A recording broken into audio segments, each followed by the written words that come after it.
The baby vacuum promised to bring the days of free-loading babies to an end.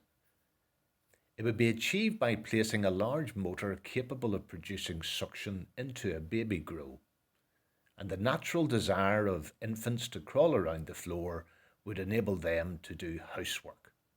What could possibly go wrong? It seems the answer to that question was the strength of suction produced by the motor.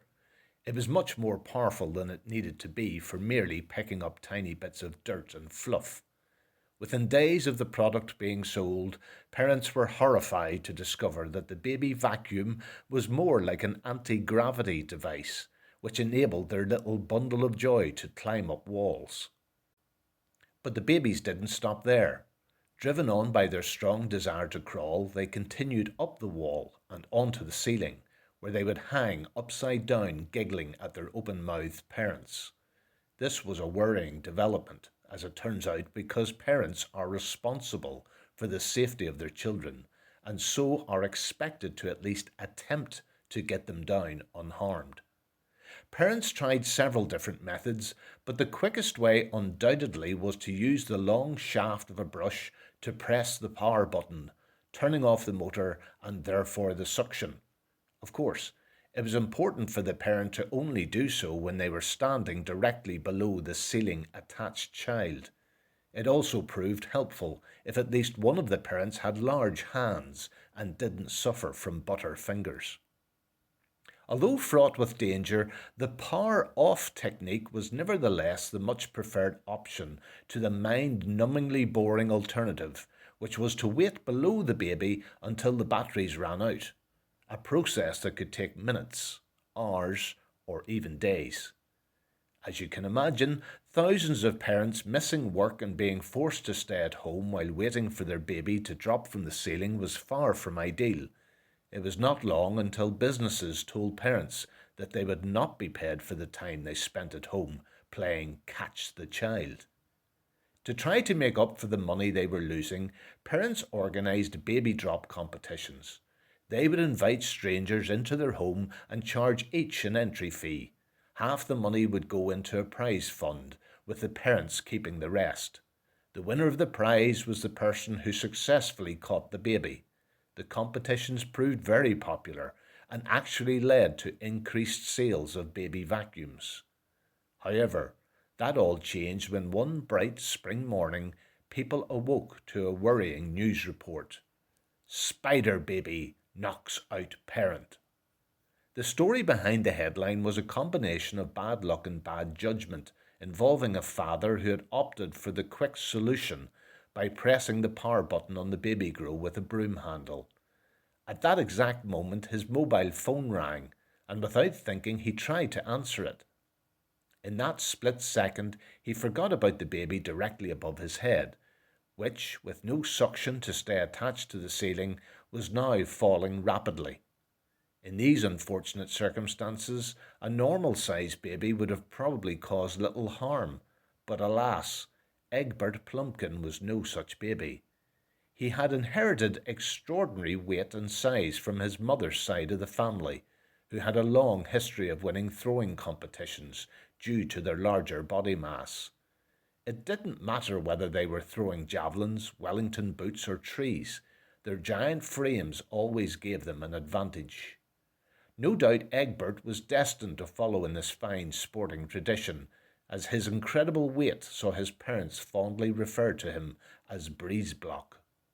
It is also worth mentioning that weeks before, his parents had installed a baby monitoring camera which provided a live feed to the internet. This was so they could check on their precious bundle of joy when they were out for the evening and he was being babysat. All of these things collided in one momentous moment when Breezeblock came crashing down on his poor father's head, knocking him out cold. To add insult to injury, the entire episode was uploaded to the internet for all the world to see. And the world's reaction? The world loved it. Within hours it went viral, becoming the #1 watched video in every country.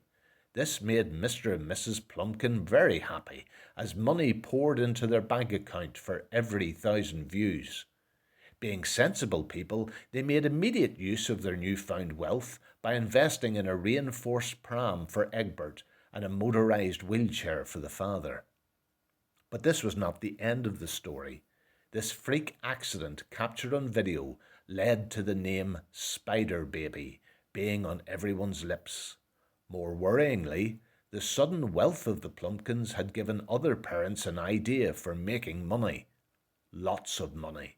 And when there are riches to be made, people do crazy things. Parents grasped this new money-making opportunity by recording and posting videos of their own baby rescue attempts. Who could have possibly predicted that the world would so enjoy watching parents running around living rooms trying to catch babies? The government, spoilsports as they are, became increasingly concerned that parents were taking more and more risks to maximize video views and therefore the money they could make. Sadly, a baby falling from the ceiling with the chance of bodily injury was no longer enough to satisfy the masses who craved for more elaborate and dangerous stunts. Videos soon appeared of parents performing insane actions as part of their rescue attempts. In one, the infant was dressed like Baby Yoda and the parent as a Jedi Knight.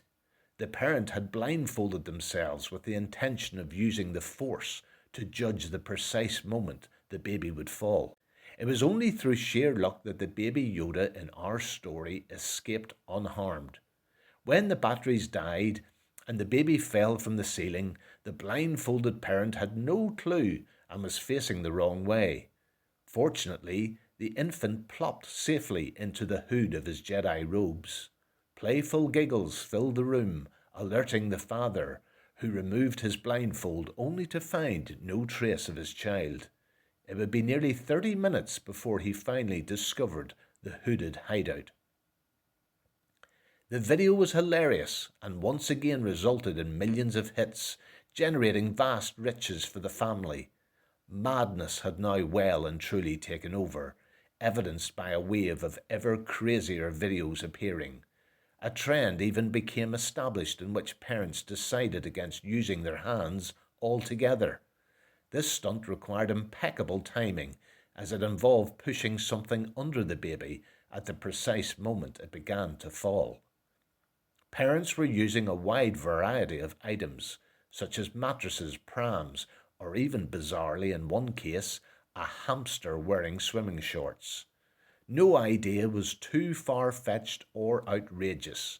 The only thing that mattered was that each video had to be more daring, dangerous, or stupid than the one before.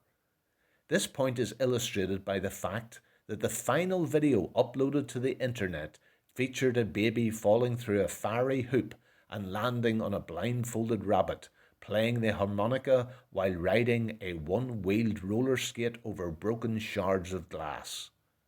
No one knew that it would be the last video uploaded, but all good things must someday come to an end, and so too it seems. Bad ideas, like the baby vacuum.